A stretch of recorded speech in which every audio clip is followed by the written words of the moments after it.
I walked in through the side entrance. No spotlight, no announcement, just the sound of gasps snapping through the wedding hall like broken glass.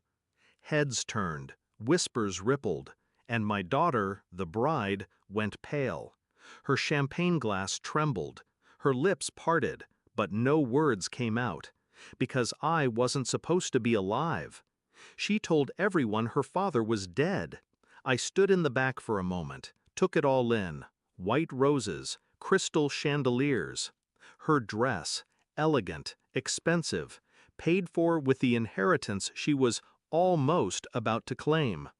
They say the dead can't speak. I walked to the microphone and made the room cry. 3 years ago, I was her hero, single father, raised her after her mother left. Every lunch I packed, every fever I nursed, every school play I showed up for in the front row, I did it for her.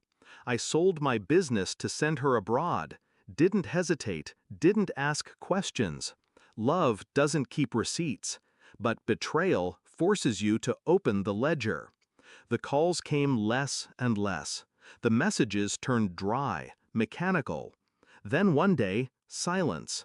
Months passed. I thought she was busy, until a friend in London sent me a link. Her engagement announcement. She didn't tell me. I tried calling, texting, no response.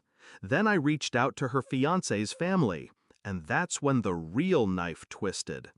We were told her father passed away years ago, dead. She had buried me, not with shovels, with lies. I sat in the dark that night, heart pounding, mind sharp.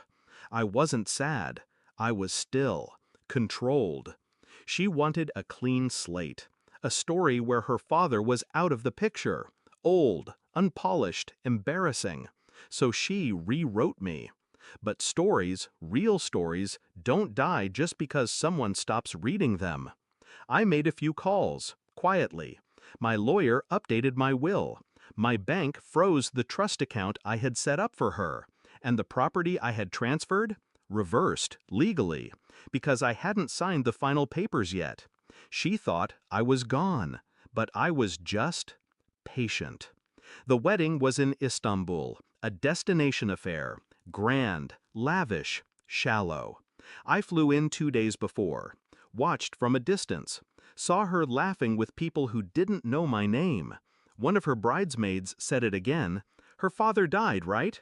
And she nodded. I waited until the vows were done, until the music faded and the MC invited guests to speak. That's when I walked in. Black suit, calm face, quiet vengeance. Like a ghost with unfinished business.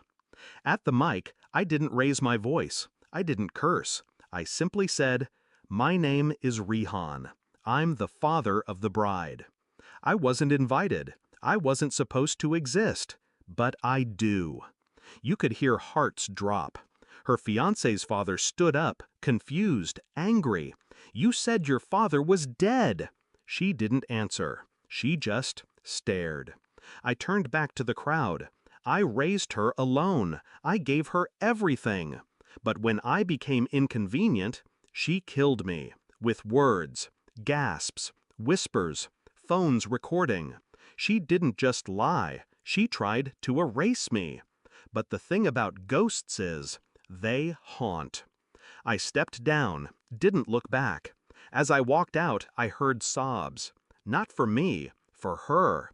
Because they didn't see a bride anymore. They saw a liar. She called me that night, 23 missed calls. I didn't pick up. I let the silence ring louder than her betrayal. Days later, I heard the wedding was annulled. His family wanted no part of the shame. The photos were pulled offline. The venue refused to refund. Weeks passed.